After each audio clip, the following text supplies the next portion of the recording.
duduk di antara dua sujud. Nah, jadi kajian subuh ini judulnya adalah doa yang terlengkap dalam sholat. Doa yang terlengkap dalam sholat. Karena di antara doa-doa dalam sholat itu, menurut seluruh ulama itu menghitung doa yang terlengkap itu pada waktu duduk di antara dua sujud. Itu terlengkap. Mengapa harus ada duduk? Jawabnya bagaimana? Mengapa harus ada duduk?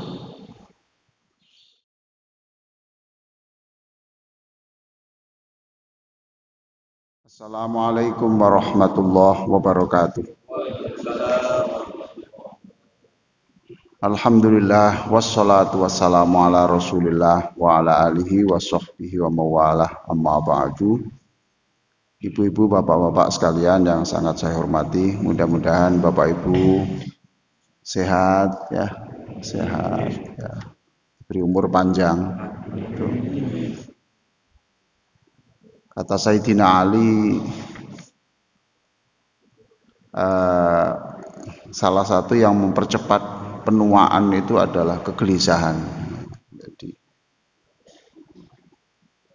gelisah itu termasuk paling mempercepat penuaan. Ada yang gelisah hari ini? Enggak ada. Nah, kalau ada ya dipaksa-paksakan. Jadi tidak bisa kalau kita alami saja, tidak bisa, Pak. Alami saja tidak bisa. Pokoknya harus ditekan sedemikian rupa. Kepada orang yang menzalimi saja itu, kemarin saya membaca buku Tambihul Muhtar ini. Katanya kalau ada orang menzalimi kamu itu harus terima kasih. Kamu berhutang budi, Pak. Ya, karena apa? Karena yang menzalimi kamu itu berarti melatih kamu untuk melawan hawa nafsu. Nah, kalau kamu dipuji orang, di mana letak latihannya? Enggak ada tuh. Kamu dicaci orang itu sebenarnya juga kamu itu dilatih untuk mempercepat kamu punya kedewasaan dalam beragama. Karena Allah menguji kamu terus gitu. Kamu tuh sebenarnya itu ngomong sabar, ngomong yang santun itu hanya untuk kebutuhan pembicaraan saja atau jadi dicek, Allah itu selalu ngecek kita ini. Kata Sayyidina Ali juga, setiap nafas itu adalah pengurangan jatah kehidupan. Jadi Bapak hari ini bernafas berapa kali tadi itu ya, selama sholat itu sebenarnya ya pengurangan jatah kehidupan. Jadi mengurangi hidup kita. Tidak sadar kita ini, tidak sadar. Sekarang nanti kita ceramah 1 jam, ya berarti usia kita sudah berkurang 1 jam tuh. Baik Bapak Ibu sekalian, tadi di dalam sholat imam kita tadi diingatkan satu yang rukun itu ya. Sudahlah, ada perselisihan apa saja itu yang rukun, ya rukun yang guyub. Kalau kita nanti pecah itu fatafshalu wa dhahabari hukum. Kalau kamu pecah itu nanti tidak punya kekuatan, ya, tidak punya kekuatan. Sapu yang asalnya bisa untuk menyapu ya akhirnya kalau lepas ya tidak bisa tuh Pak, nyapu hanya dengan sapu satu lidi itu kan tidak bisa. Maka jadilah orang yang lapang hati, menerima perbedaan. Insya Allah semakin banyak kajian kita yang kita peroleh, kita itu menjadi semakin dewasa, tidak kaget-kaget. Ya, jangan kaget-kaget ya. Jadi semakin insya Allah orang itu semakin banyak ilmu itu semakin mengetahui perbedaan. Yang kedua tadi ayat rakaat 1 dan rakaat 2 itu diingatkan. Allah itu siksanya berat. Siksa Allah itu sangat berat, jangan main-main, jangan spekulasi lah. Jangan spekulasi. Nah, itu kalau ada ayat yang berisi tentang siksa, itu berarti ayat tentang khauf. Khauf itu takut ya. Kemudian ada ayat yang berbicara tentang ampunan Allah, rahmat Allah, itu berarti ayat tentang roja. Roja itu harapan. Jadi kalau khauf itu takut ya. Kemudian kalau roja itu harapan. Khauf dan roja, bukan rujak loh ya. Nah, itu. Roja itu harapan. Lah hidup ini harus setiap saat itu dipadu, antara takut dan harap itu dipadu, khauf dan roja itu. Kalau orang itu yang diceritakan siksa saja, mati Pak orang itu, stres Pak. Nah kalau orang itu yang diingat itu ampunan Allah, itu berbahaya. Berbahaya itu. Sebab setiap melakukan dosa itu tidak apa-apa, nanti kan diampuni Allah. Jadi itu seperti itu. Jadi hidup itu beragama itu seperti minum kopi itu Pak. Jadi ya sudah aduk jadi satu, air panas dengan kopi itu jadi satu. Ya. Jangan air panasnya sekarang, kopinya besok. Ya, jadi satu. Berbahaya lah kalau orang menjelaskan tuh yang takut-takut saja, itu kan pulang tuh sedih gitu, sedih itu terpucat mati. Nah kalau orang itu yang diceritakan ampunan Allah, rahmat terus saja itu yang diceritakan, pulang tuh kemudian mudah melakukan itu, sudahlah Allah akan memaafkan. Allah memaafkan saja terus. Allah memaafkan itu kan haknya Allah. Allah tidak memaafkan itu juga boleh. Wong Qur'annya itu mengatakan kok, Allah menyiksa itu hak Allah, mengampuni ya Allah. Nah itu yang dibaca oleh imam kita pada subuh ini. Bapak Ibu sekalian, ya tadi Pak Ferdi pamit katanya ada kegiatan luar kota. Tadi saya beritahu, insya Allah nanti sudah direkam, nanti bisa dikirim untuk bisa didengarkan di mobil, saya bilang. Hari ini kita berbicara tentang duduk di antara dua sujud. Khusus bab sujud kemarin kita bahas itu sampai 3 kali, ingat saya. 3 kali pertemuan Pak ya. Karena di dalam Al-Quran itu satu di antara nama sholat itu sujud. Nah, satu di antara nama sholat itu sujud itu. Coba perhatikan Pak ya. Ini tadi saya baca buku ini.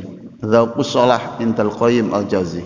Ditulis oleh Adil bin Abdul Syukur Az-Zuraqi.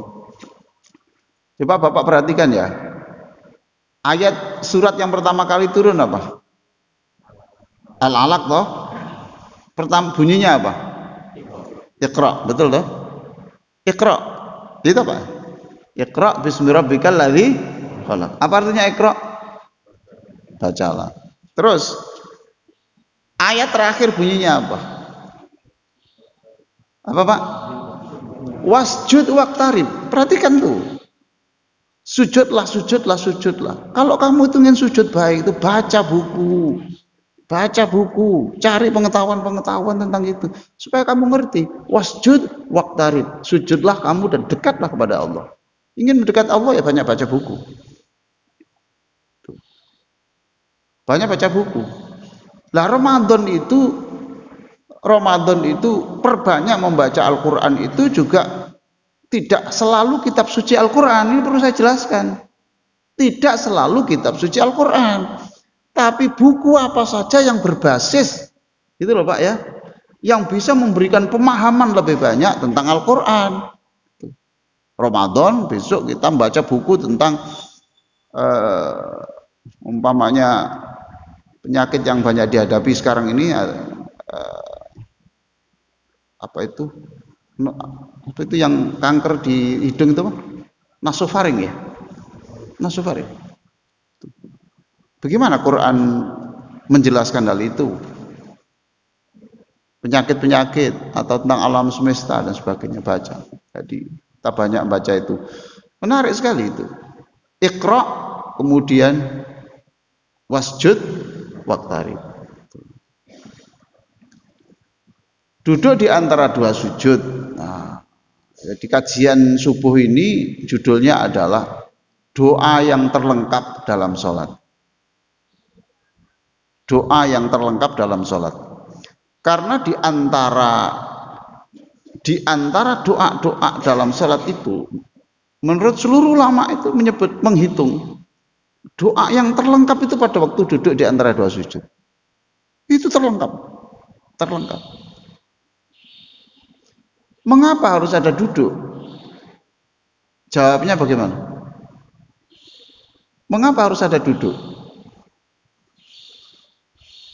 Jawabnya ya sederhana, karena ada dua sujud. Loh ya toh?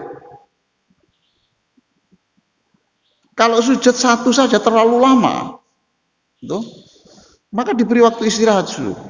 Dan seluruh gerakan-gerakan sholat itu mesti bahasanya, duduklah kamu sampai tulang-tulangmu kembali persis seperti semula. Sami Allah liman hamidah. Tunggu dulu sampai tulang-tulangmu itu persis seperti posisi semula.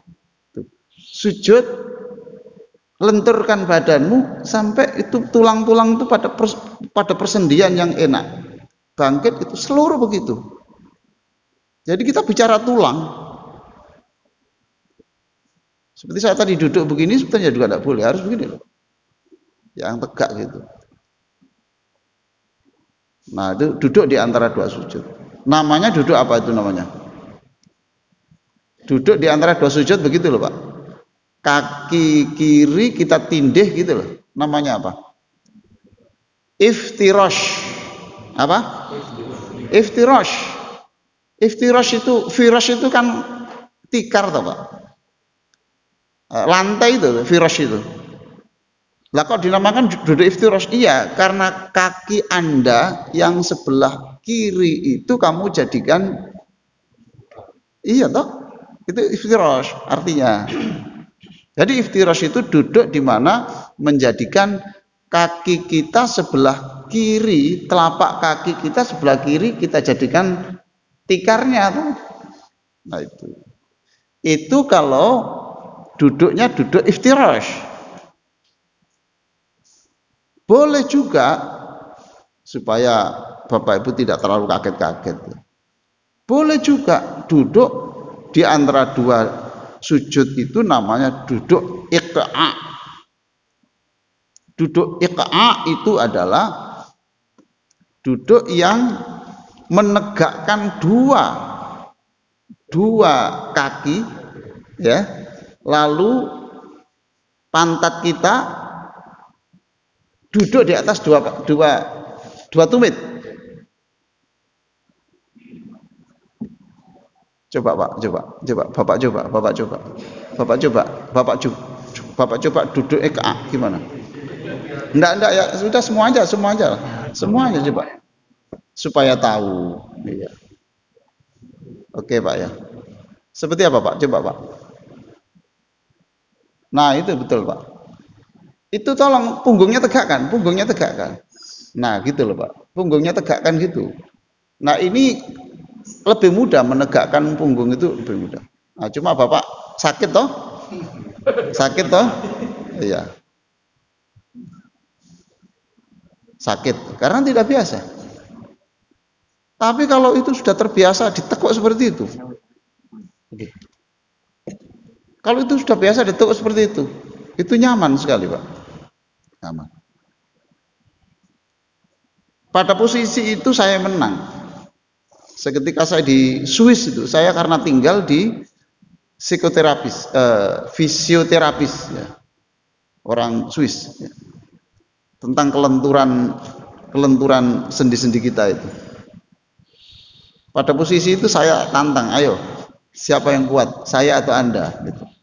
Karena saya sudah begini ini sampai ujung jari-jari ini hampir nempel nempel ini loh. Bukan nempel lantai Pak. ini kan ujung jari toh Pak ya, nempel di kaki. Jadi ya begini Pak, kalau Bapak kan hanya gini sudah tidak kuat toh, ya toh. Tuh. Ini sama begini. Ya itu. Dia bilang, excellent.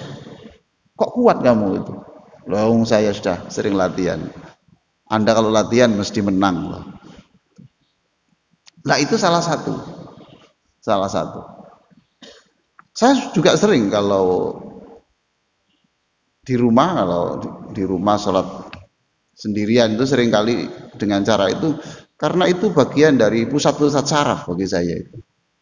Saya ini berusaha sedemikian rupa saya bisa hidup lebih lama begitu ya, makan, minum, olahraga, tidur yang cukup, kemudian gerakan-gerakan badan saya, kemudian pikiran saya ini pokoknya saya senangkan terus. Kalau ditanya orang gimana kabarnya Pak, luar biasa sehat.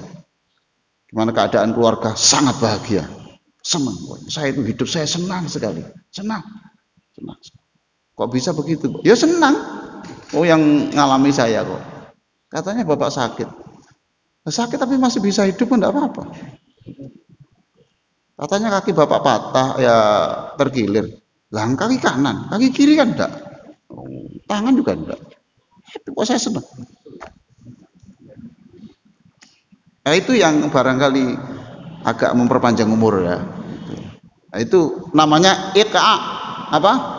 IKA. Itu boleh ya. Bapak kalau umroh pasti ketemu ini. Ya toh? Enggak boleh Bapak subhanallah, subhanallah. Jangan loh. Itulah bedanya orang banyak tahu dan enggak. Itu gini. Saya juga sering melihat juga di beberapa negara lain. Itu juga banyak orang seperti itu. Kuat. Badannya besar gitu. Itu bagaimana tekanannya tuh ya. Tapi karena sudah biasa aja. Sudah biasa. Tapi saya juga sering kali olahraga dengan ini saya jinjit begini, saya tekuk gini, jalan sambil begini juga. Baik, Bapak Ibu sekalian. Di buku-buku itu ditulis Pak ya. Nabi itu seringkali duduk di antara dua sujud itu hampir sama lamanya dengan sujud. Perhatikan. Dan Nabi diam saja. Nabi diam. Diam tapi lama gitu. Sampai para sahabat itu setelah sholat itu mengatakan, Nabi itu tadi lupa atau bagaimana? Kok lama gitu? Ya enggak. Tenang, diam.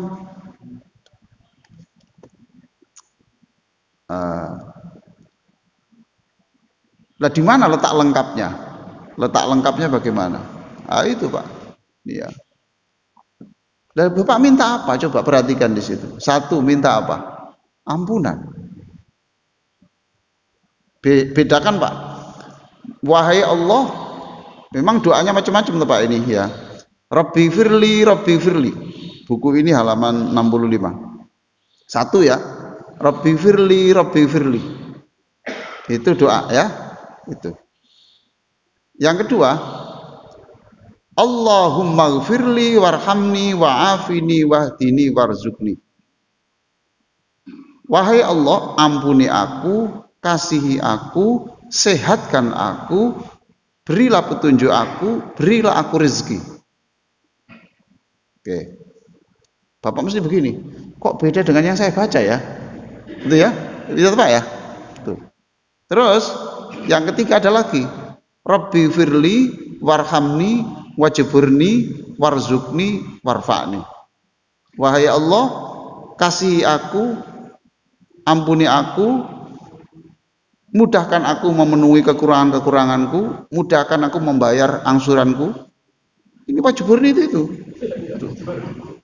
Iya. Nanti setelah ini nanti Bapak sholat duha nanti wajburni pasti diulang 4 kali, 5 kali. Nah, wajburni mudahkan aku membayar hutang. BRI, BCA, terus tuh koperasi, terus wajburni, warzukni berikan aku rezeki, warfa'ni tambahkan keharuman namaku. di mata Allah, ya. Jadikan aku semakin harum di depan Allah. Warfa'ni. Lah, yang Bapak Ibu baca kok tidak ini, ya toh? Bapak Ibu baca itu apa? Rabbi firli warhamni wajburni warfa'ni warzukni wahdini afini wa'fa'ni. Itu gabungan dari doa-doa yang ini semua supaya jadi satu, Pak. Dan itu diperbolehkan karena yang dirangkum itu adalah bukan karangan sendiri, tapi itu bersumber dari doa dari Nabi. Sebab kalau memilih yang pertama itu tidak ada ampunan, tidak ada kasih, tidak ada rezeki. Kalau milih yang kedua itu tidak ada warfa'ni, tidak ada tambahkan keharuman namaku di mata Allah, nggak ada. Nah, ini digabung jadi satu. Lengkap Pak itu. Nggak ada Pak doa melebihi kelengkapan ini. Lalu di sini terangkan, di situ pada posisi itu mengapa kok banyak minta? Iya, sebab doa-doa yang asli belum yang kita tambahkan, tetapi tambahan itu diperbolehkan. Sujud, iktidal, berdiri, rukuk, iktidal, sujud, ya.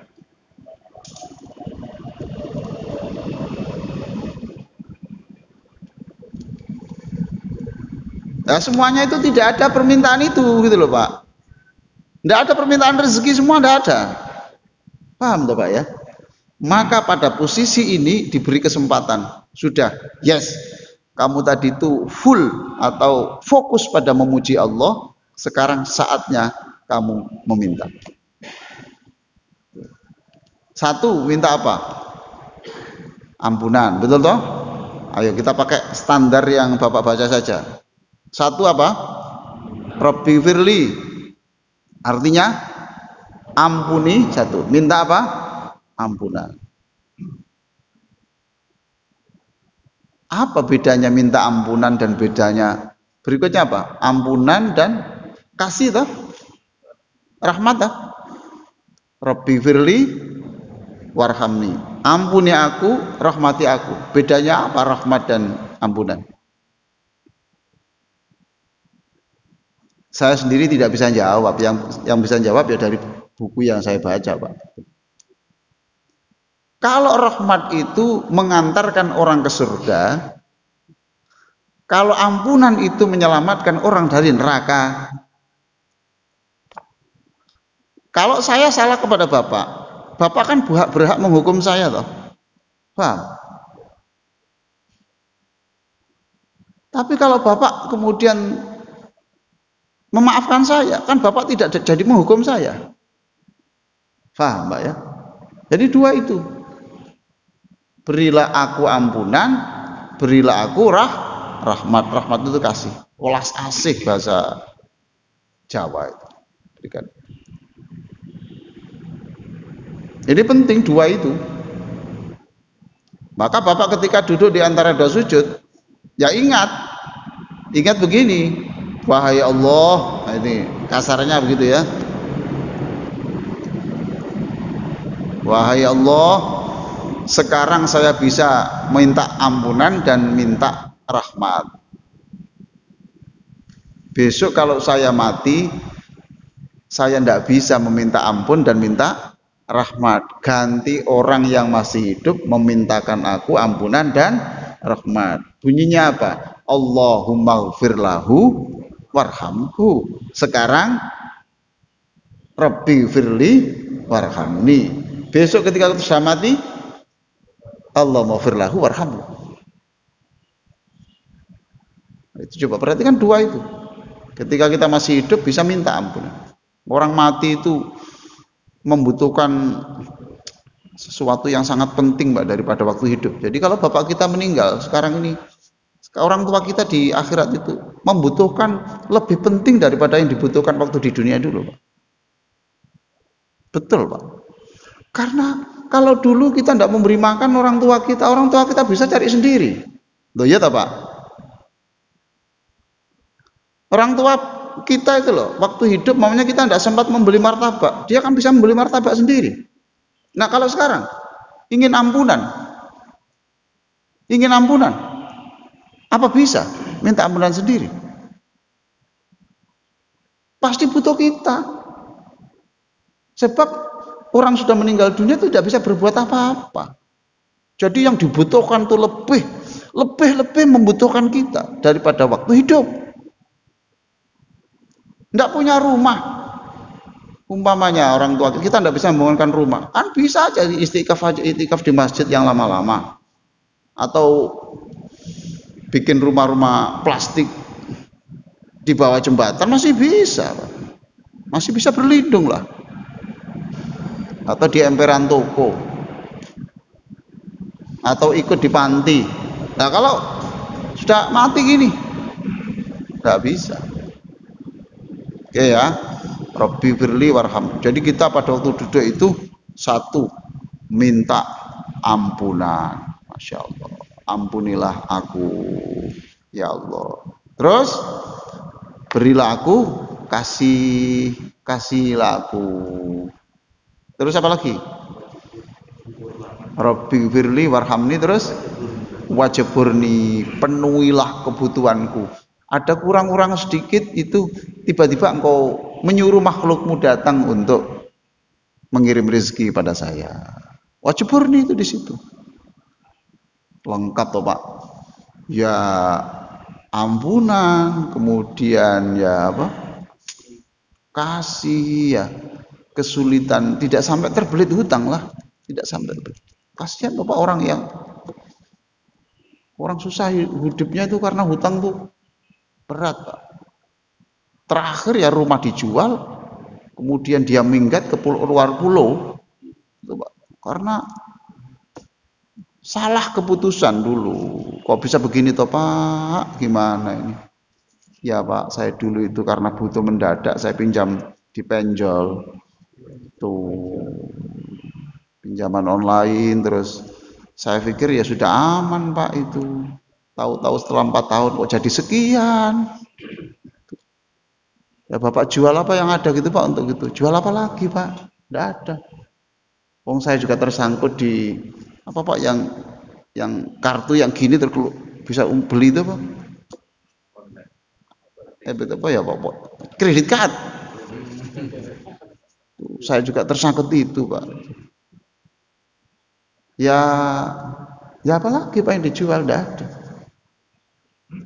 Terakhir ya rumah Pak. Nah, rumah anak-anak saya masih kecil gimana Pak? Salah keputusan. Hati-hati. Maka subhanallah, Rasulullah itu sampai ngajari doa loh Pak itu.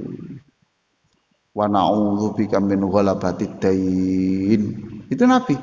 Ya Allah, jangan sampai kami ini hidup susah karena hutang.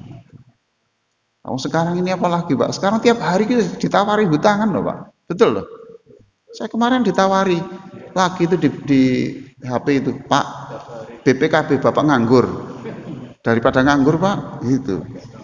Hah? Disekolahkan. Ini Pak itu. Daripada nganggur Pak. Bapak punya usaha Pak. Ini loh Pak ada ini Pak ini. Terus ada HP yang baru Pak ini. HP bisa untuk melihat siksa kubur, pokoknya macam-macam. Udah terus, baik Pak ya. Wajiburni, apalagi? Apa? Warfa'ni, ya Allah.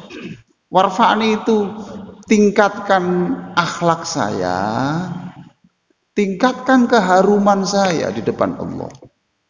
Warfa'ni, tingkatkan.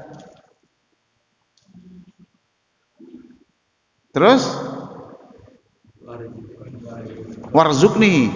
Kalau tadi kan hanya khusus untuk memenuhi kebutuhan toh Pak ya. Warzukni itu berikan lebih. Jadi siapa bilang sholat tidak boleh minta rezeki itu? Begini loh Pak ya, saya jelaskan. Saya berkali-kali itu, Pak, Bapak ngajari sholat kok untuk minta macam-macam begitu. Padahal ayatnya itu ada. Wa aqimis sholata lidzikri.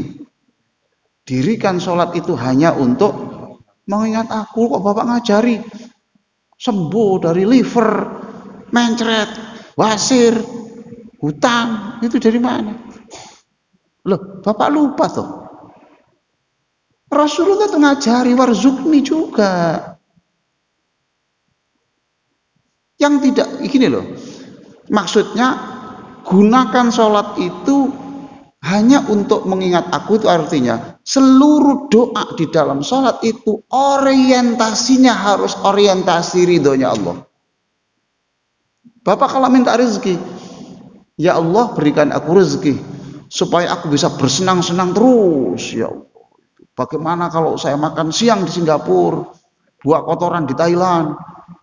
Loh, kok yang dipikir itu Pak ya? Lah itu tidak boleh, berarti orientasi kesenangan.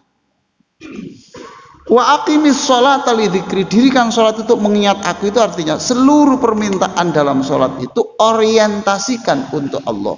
Jadi kalau begini, berikan aku rezeki yang banyak supaya saya bisa memberikan biaya sekolah yang cukup untuk anak-anak saya, supaya kenal namamu, kenal rasulmu, gitu Pak. Nah itu kan berarti orientasinya akhirat. Berikan aku rezeki yang banyak supaya aku bisa membangunkan rumah untuk bude saya, untuk paklik saya, untuk keponakan saya yang kemarin hancur kena banjir itu bisa saya, kan boleh tuh Pak. Berarti itu orientasinya, rezeki itu orientasinya adalah untuk ridho Allah. Berikan aku sehat supaya aku bisa beribadah lebih sempurna, supaya aku bisa tetap itu menyemarakan masjid, supaya aku bisa memenuhi kewajiban saya sebagai kepala keluarga. Loh itu namanya orientasinya akhirat. Tidak apa-apa Pak. Ya, wajib burni warzukni itu berarti minta rezeki yang lebih dari itu. Tapi rezeki yang lebih itu bukan untuk flexing istilahnya. Apa flexing itu sekarang? Flexing itu untuk menambah pamor gitu loh Pak. Itu apa? Pamer itu loh Pak. Iya itu. Wah, di foto punya mobil 6 miliar berjajar di depan rumah itu. Terus sepatunya ditunjukkan, ini sepatu harganya 500 juta. Jamnya ini 4 miliar itu. Itu untuk apa? Nah kalau begitu kan berarti haram toh. Tujuannya seperti itu. Oke. Warzukni berikan lebih, apalagi? Wahdini, berikan aku petunjuk supaya aku bisa melakukan semuanya itu dengan benar. Komplit Pak ini. Wahdini, berikan aku petunjuk iman supaya bisa menjalankan. Kalau dengan petunjuk itu aku bisa meminta ampun kepada Allah, ya toh, minta ampun pada Allah yang benar, bisa minta ampun, minta rahmat, bisa mencari rezeki yang benar, bisa kesehatan yang benar, ya begitu loh. Wahdini, apa lagi? Wa'afini itu badan yang sehat, hidup yang sejahtera, happy, senang. Kok lengkap sekali Pak, lengkap sekali. Tidak ada doa yang itu. Eman loh kalau kita tidak kita pergunakan jatah untuk ini, jatah untuk minta itu. Dan itu diulang-ulang berapa kali loh Pak. Di dalam sholat itu loh. Minta yang banyak, kemudian nanti sebelum salam itu kita mengatakan, ya Allah, saya sudah minta banyak dalam sholat saya ini. Sekarang tugas saya sudah selesai. Sekarang saya pasrah kepadamu. Engkau beri, alhamdulillah. Tidak engkau beri, alhamdulillah. Sehat, alhamdulillah. Tambah sakit, alhamdulillah. Langsung mati, alhamdulillah. Wah, ya itu seneng, Pak. Seneng. Loh iya toh, Pak. Tapi kalau saya pasrah kepadamu, tapi ya loh ini enggak beres ini. Enggak beres gini ini. Wa'afini ya Allah, wa'afini, sehatkan aku. Boleh juga atau kita minta kepada Allah, ya Allah, waktu duduk di antara dua sujud itu, jadikan seluruh minuman yang saya minum atau makanan yang saya konsumsi dengan membaca bismillah, jadikan itu obat terampuh untuk kesembuhan penyakit saya. Boleh gitu. Nah. Apalagi sudah ya? Wa'fu anni, ampunilah lagi itu, Pak. Dosa-dosa saya kecil.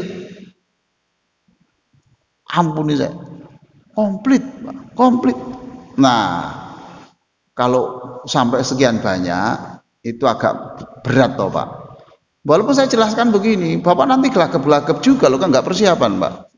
Apalagi ya gitu. Apalagi ya gitu. Maka kami membuat rumus, di sini saya tulis, sudahlah, doa yang sekian panjang itu cukup disingkat dengan kata aksi. Apa? Aksi. Setelah baca, Bapak, Rabbi firli warhamni wajburni warfa'ni warzuqni wahdini wa'afini wa'fu anni. Sudah. Kalau kesulitan menerjemahkan semuanya itu, ingat saja kata-kata aksi. Apa? Aksi. A itu ampunan, K kasih, S sejahtera. Sejahtera itu berarti ya badan sehat. Ya toh? Belum, ya banyak rezeki. Lalu kalau kekurangan sedikit ditambal oleh Allah. Ya itu toh, banyak rezeki, happy, senang.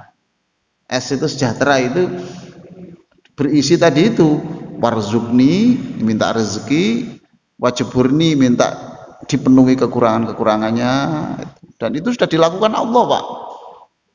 Bapak tiba-tiba butuh uang 5 juta, belum ada gambaran, seminggu berikutnya ternyata Allah memberikan jalan keluar. Itu wajburni.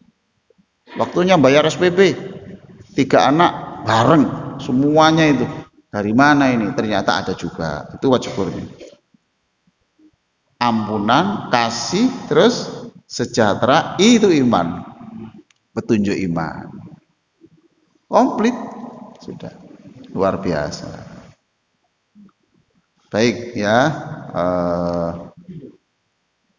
Di sini ditulis, ketika kamu duduk di antara dua sujud itu, duduklah kamu seperti orang lagi merengek, sebagai orang yang bersalah. Orang punya salah, Pak ya, kepada bosnya ya. Dia baru masuk kerja, lama tidak kerja, kemudian masuk kerja, dia melakukan kesalahan yang fatal. Dia melakukan kesalahan yang fatal sampai menimbulkan kerugian miliaran untuk perusahaan di mana Bapak bekerja. Bapak minta maafnya seperti apa? Posisinya seperti apa? Kalau enggak diberhentikan loh, Pak. Nah, padahal ini sumber nafkah keluarga. Minta ampunnya seperti apa? Minta maafnya, Pak. Hah? Gaya minta maafnya seperti apa? Ya toh? Ya seperti itu. Mintamu seperti itu. Bapak melakukan kesalahan, kalau dimaafkan, dihukum pancung loh. Dan itu boleh. Salah. Lalu kita minta maaf kepada keluarganya. Maaf ya, saya khilaf, saya itu Bapak, saya khilaf. Saya khilaf, saya mohon ampun, tidak sengaja kami Pak Nubruk, tidak sengaja. Loh itu loh Pak, dikatakan ketika kamu minta kepada Allah itu ya gayamu ya seperti itu. Baik, Ada pertanyaan-pertanyaan, silakan Pak. Monggo. Gitu, Ustaz. Iya, silakan. Tadi kan ada dua kata ya, antara ampun dan yang terakhir maaf. Itu apakah dua hal yang sama atau hal yang berbeda? Tadi saya sebut Pak ya, kalau wa'firli itu anggap saja itu untuk dosa-dosa besar. Lah wa'fu anni itu untuk dosa-dosa yang tidak terlalu besar. Paham Pak ya? Itu. Walaupun sebenarnya tidak ada pembagian dosa besar kecil itu sebetulnya Pak ya. Itu. Sebab dosa kecil kalau Allah lagi marah itu masalah loh Pak. Ya, hanya persoalan kecil tapi karena Allah lagi marah kan jadi besar. Atau dosanya kecil tapi dilakukan terus-menerus kan dan jadi besar. Tapi itu gambarannya Pak. Silakan yang lain. Bagus. Satu lagi Ustaz. Ye, boleh. Saat kita sujud sahwi Ustaz. Sujud sahwi. Nah, itu apakah ada duduk di antara sujud atau tidak? Ya ada toh Pak. Kan 2 kali. Kalau sujud tilawah 1, ya Pak ya. Kalau sujud sahwi berapa kali? 2. Ya duduk tuh. Selama ada 2 sujud, ya mesti ada duduk di antara duanya. Lah bagaimana Bapak bisa menghitung 2 kalau nggak pakai duduk? Ya lah Pak ya. Tidak sujud sahwi. Artinya saat itu juga itu diperlukan baca itu ya? Iya toh. Wong namanya duduk di antara 2 sujud. Gitu. Lah Bapak lama atau pendek ya silahkan. Oke, bagus. Berikutnya, ibu-ibu. Silakan Bapak, enggak apa-apa.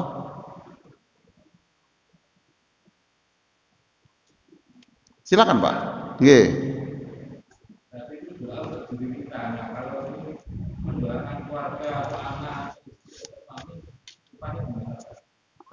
Nanti Pak, setelah ini Bapak tenang saja ya. Itu. Nanti pokoknya Bapak ikut pengajian ini, insya Allah saya jelaskan saatnya, ya, Pak ya. Ada saatnya nanti. Tapi untuk Bapak supaya tidak penasaran, itu waktu sujud Bapak. Waktu sujud, ya. Ya Allah, jadikan anak saya yang baru saja menikah itu segera Engkau berikan keturunan, boleh. Setelah hamil minta lagi, ya Allah, kuatkan kehamilannya, sehatkan, nanti besok lahir anaknya lengkap jari-jarinya, ya, tidak punya kelainan. Sekarang ini kan tingkat kelainan itu banyak sekali Pak sekarang. Tidak tahu ya kenapa Pak ya. Yang kalau tidak kelainan fisiknya ya kelainan ini apa mentalnya, kelainan kecerdasannya itu. Jadi saya ini punya anak 7 ya. Itu setiap istri saya hamil tuh itu minta ampun pada Allah atas kesalahan kami, kemudian minta supaya lahir anak saya. Jadi lahir itu tidak saya lihat lagi perempuannya dulu, saya lihat jari-jarinya, 5, 5 kakinya saya tarik itu, kemudian ini seterusnya itu Pak. Subhanallah, lahir tanpa hidung, tanpa mulut, tanpa anus loh Pak itu. Itu kemarin yang lahir itu Pak, tanpa anus loh Pak itu. Ya minta toh, soal diberi seperti itu ya sudah, Allah punya keputusan yang kita tidak tahu. Itu Pak ya pada waktu sujud. Besok akan saya jelaskan. Karena setelah sujud sudah Pak, mungkin Bapak waktu itu tidak hadir Pak ya. Tuh, ya. Sujud sudah kemarin toh. Itu kan. Jadi dunia akhirat kemarin Pak itu sudah ada. Jadi boleh Pak. Untuk keluarga boleh. Kalau untuk hal-hal yang tidak duniawi itu waktu berdiri, waktu Fatihah, ihdinas siratal mustaqim. Ya Allah, ditujukan kepada siapa yang sampai sekarang ini zalim kepada istrinya, ya anaknya atau keluarganya itu. Ya Allah, berikan petunjuk kepada dia. Silakan yang lain. Monggo Pak, monggo, silakan.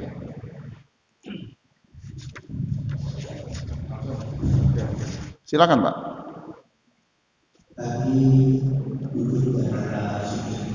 Ya.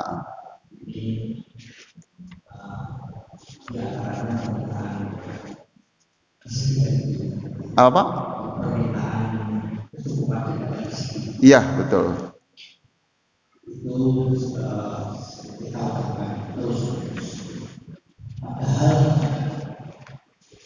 kita ini sudah berdiri hukum.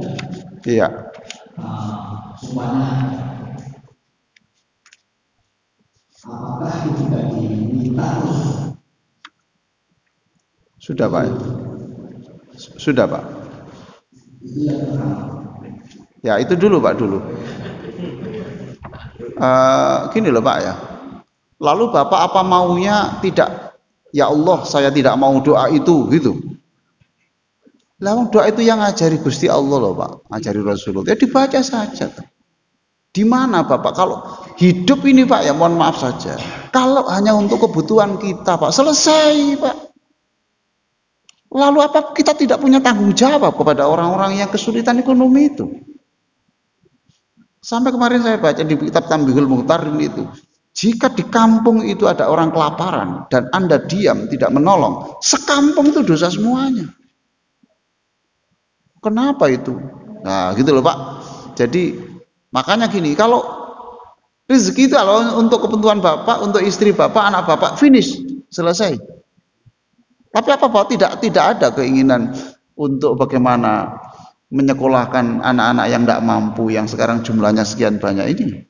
Itu Pak, gitu loh Pak. Jadi rezeki, makanya itu diorientasikan ke sana. Sudah bukan lagi untuk kebutuhan Bapak, tapi terus yang kedua. Pertanyaan kedua. Yang kedua.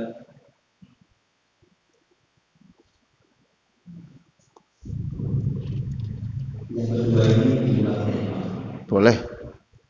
Jadi kita itu sering ngobrol. Iya. Aku yang bermanfaat. Itu bisa ada yang mengatakan enak mana kita sakit dunia. Terus tiba-tiba mati. Saya waktu itu jawabnya ya sama-sama enak dalam arti kalau kita sakit dan meninggal dan bisa memaksakan alhamdulillah diampuni Allah. Itu apa-apa itu yang kita obrol itu atau belum kami. Iya. Kalau Bapak sudah nyebut sama-sama baik ya sudah selesai itu Pak. Lah kok Bapak tanya? Ya sudah toh Pak. Artinya kalau ditakdirkan Allah keluarga kita mati mendadak, ya kita syukur karena tidak menyusahkan orang. Toh akhirnya biaya-biaya yang untuk berobat segala itu bisa kita alihkan untuk pembangunan masjid. Itu toh Pak. Uangnya itu yang mestinya untuk berobat kita infakkan atas nama orang tua kita. Lah kalau diberi sakit terus, mamanya kita happy lagi. Subhanallah, Allah menghabiskan sakitnya di dunia supaya setelah meninggal itu, setelah kematian tidak ada sakit lagi. Ya enak-enak saja. Begitu. Nah Bapak milih yang mana? Terserah. Ya. Ya kalau saya sih minta yang sakitnya tidak lama-lama. Langsung. Sakit dulu Pak. Boleh pilihan-pilihan boleh. Tetapi nanti Allah akan memilihkan sendiri. Itu. Kalau saya sih doa di dalam buku zikir afirmatif itu di belakang sendiri itu nomor 80 atau berapa yang dipegang ibu tadi itu ya. Zikir afirmatif itu begini. Tidak ada Tuhan selain Allah, wahai Allah, tidak ada yang menjadikan saya masa tua, tidak sakit dan menyusahkan orang kecuali Engkau. Jadi saya ingin waktu tua itu tidak banyak sakit dan juga tidak menyusahkan orang gitu. Illallah, la ilaha illallah, tidak ada Tuhan yang bisa menjadikan saya masa tua saya tidak sakit, tidak pikun dan tidak menyusahkan keluarga kecuali Allah. Saya minta seperti itulah. Bentuknya seperti apa? Terserah Allah. Itu namanya berpikir positif, Pak. Berpikir positif. Mati mendadak. Mati muda. Ya sudah berpikir. Jangan-jangan nanti kalau tua lagi populer dia kurang ajar. Ya sudah. Itu. Kok mati diberikan usia yang panjang gitu. Mungkin belum cukup untuk sanggup ke akhirat ini, belum cukup, ditambah terus oleh Allah. Tak tambahi kon. Jika bunyi kon akhirat. Tambahi. Wallahu a'lam. Ya, itu namanya berpikir yang positif. Terakhir satu lagi, ya. Itu tadi belum saya jelaskan tentang bangkit dari ini loh Pak. Belum saya bangkitkan bangkit dari sujud ya, tapi nanti aja duduknya seperti apa. Waalaikumsalam warahmatullahi wabarakatuh. Apa dilakukan syukur dan bagaimana caranya? Oke. Sujud syukur itu saya tanya, sujud syukur itu sholat apa enggak? Sujud syukur itu sholat apa enggak? Tidak. Berarti pakai wudhu apa enggak? Pak, saya tanya. Loh, saya makanya, ayo Pak. Sujud syukur itu sholat apa tidak? Tidak. Pakai wudhu apa tidak? Hah? Lah, kok enggak sholat kok? Kok enggak sholat kok, Pak? Kok? Sama dengan sujud tilawah. Sujud tilawah tidak harus wudhu Pak, karena tidak sholat. Kapan? Lebih cepat lebih baik. Nah, gitu saja. Itu sujud syukur.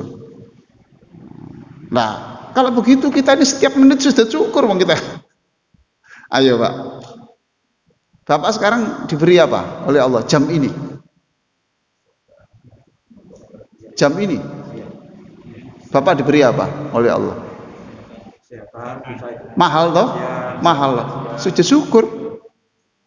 Bapak nanti pulang. Selamat, sujud syukur. Makan.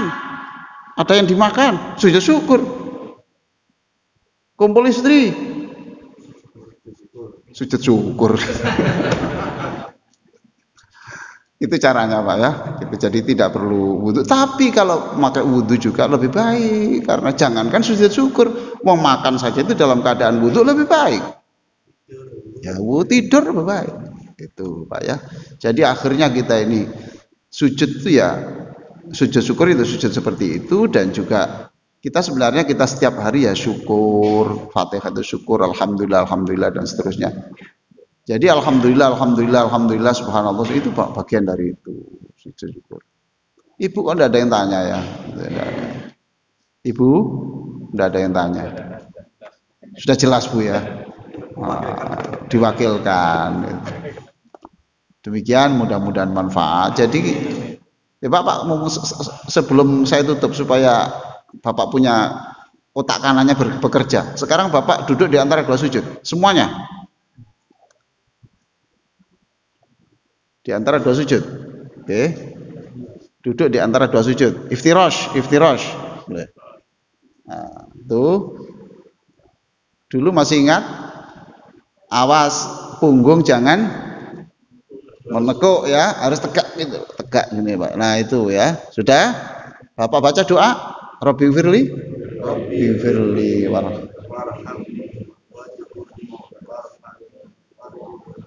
wahdini wa'afini wa'afani. Bapak diam saja dulu. Bapak merenung dulu, jangan sujud dulu. Sekarang ikuti renungan saya, tapi Bapak tidak usah ikut mengucapkan ya. Aksi ya. Wahai Allah, ampunilah dosa-dosaku.